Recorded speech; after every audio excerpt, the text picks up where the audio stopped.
Alright folks, so I have got my freezer successfully running off my little battery bank there, off my inverter.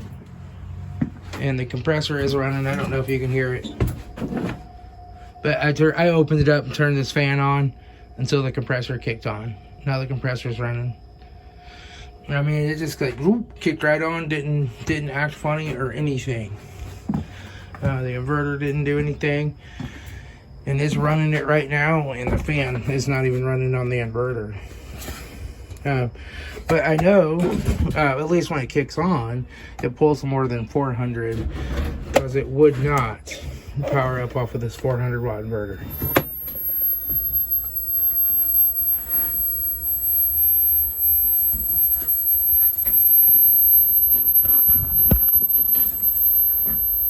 I don't know if you can hear that, but I'm hearing a funny sound.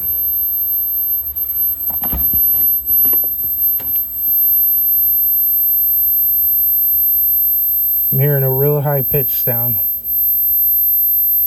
I get ring. I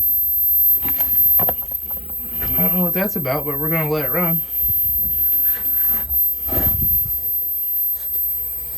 But yeah, like I see, I can plug my fan in here and see if it'll run the fan. Yeah, it runs the fan okay.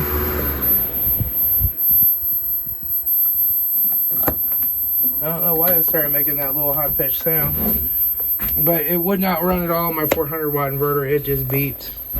I tried my 200 watt first, and then I tried my 400 watt. Neither of those worked. This one's working, except it just started making a sound. I don't know what that sound is.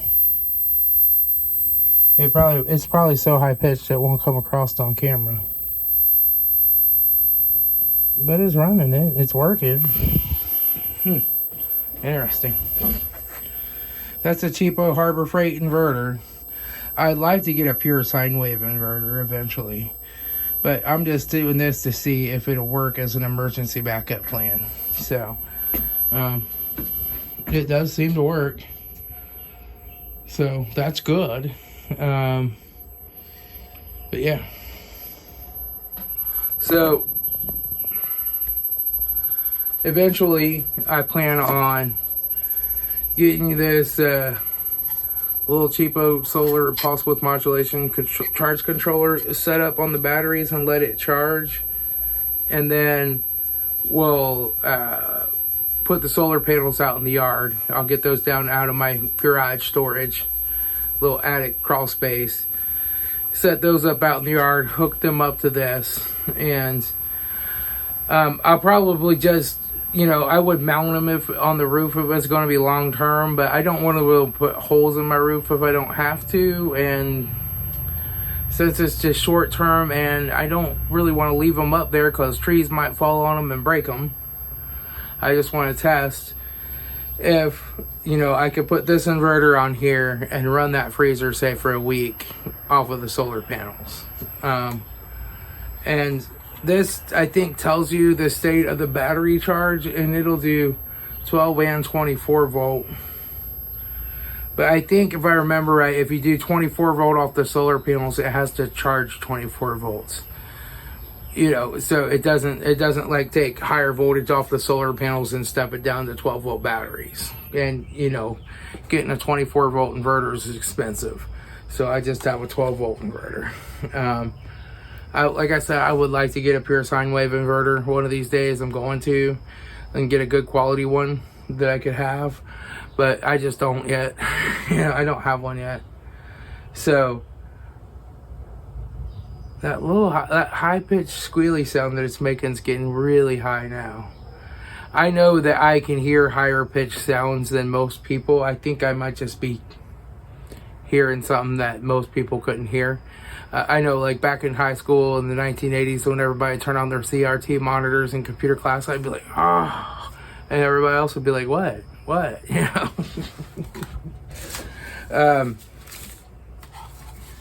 so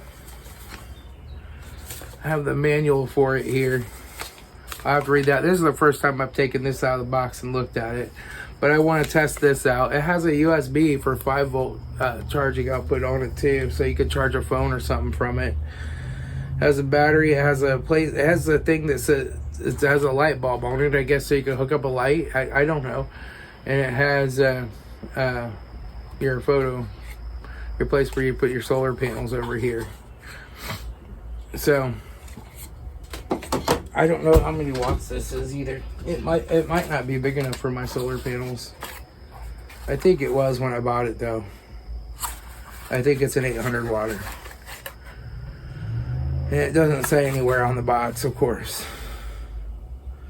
Well, it says 30 amps. So 12 volts at 30 amps is 120, 120, 120. Oh, that's not quite 800, is it? So maybe my panels are 200 watt panels and they're 400 together, I'm thinking. I think so. I'll have to pull my panels down, check that out, get this charge controller out, take a look, test this all out, and see if I can run my freezer off of it for a week. And then I can put everything away. But I'll know that it works. You know? And I'll have my backup to my backup to my backup plan for power generation. I have a big primary generator to power the whole house for a short little, like, somebody hit a pole, took out the power for a few hours or a few days, you know, whatever. And then I have a little small tiny generator, 1,000 watt, that is really fuel efficient, that I could use if I need to save gas. If gas is getting hard to get in short supply and I need to save it, then I can use that intermittently to run different things. And then I have this, which I could power the freezer off of.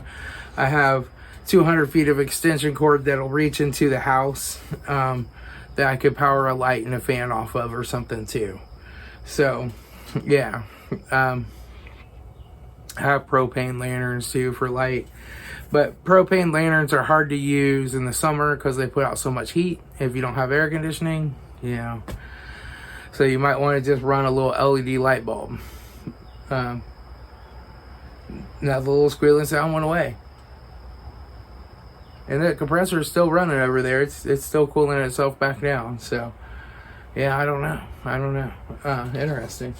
But yeah, I've been keeping this one in my truck because it has USB ports on it, so I can charge my phone. I just plug this in and primarily use it as a phone charger. But I keep it there in case I do need to charge something. Like I have a drill and a saw and stuff I keep in my truck. And I have a battery charger for it.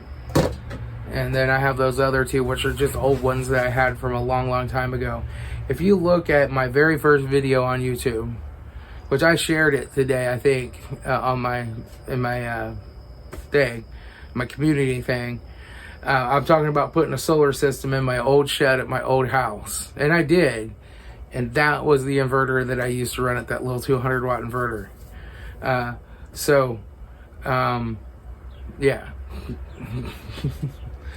Long time ago. But that inverter, that 200 watt inverter does still work. It's a Black It's a Black & Decker. I'm kind of tired. It's been a long day. I got the garden all done. I'm getting ready. I'm waiting on Amazon to bring me my final timer, my final zone timer, and then I'm putting in 7 separate zones in the garden because of low water pressure. 7. So how much does it cost to dig up my line and just run a new one to my house? You know? Oh boy. So yeah, I got all that done. I had 2 cucumbers die today. Just suddenly died. They're those county fair ones that are supposed to be highly resistant to bacterial wilt, to everything. And they died last year too, but I thought that's because I wasn't really taking good care of the garden last year, you know. But no, yesterday they looked healthy. This morning they looked perfectly healthy. Today they're wilted back and dead. I mean dead. No hope. I don't know why. No idea. I think it must be something about that variety of cucumber. Every other variety I grow doesn't do that. So I have my national picklers out. I've done Boston pickling before too, and they're pretty good. But I'm trying to find a good resistant hybrid strain or hybrid variety that I can grow. Not having much luck so far. I have one more downstairs that I'll try next year, but I might even plant them and try them this year. What the heck? I could grab a couple of those seeds. They have a weird name. They're like a scientific name. They're resistant. They're genetically engineered to be resistant to bacterial wilt. These are the last ones are just hybrids. They're cloned and they're highly resistant. That they're bred to be highly resistant. Those ones I have downstairs are genetically cloned or genetically modified cucumbers.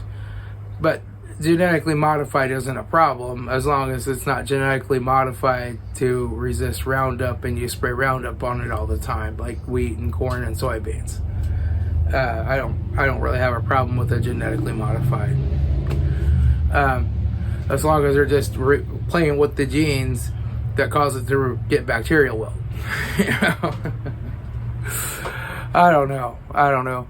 But yeah, the spaghetti squash are doing absolutely amazing. There's hundreds of them down there growing. Hundreds.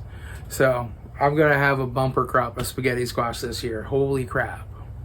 They are just so happy, those plants. They are just putting on babies like crazy. All right. I'll talk to you all later. This is Tom, your frugal prepper. The compressor's still running, so I'm going to let it run until it shuts off, and then I'll unplug this inverter. All right, later.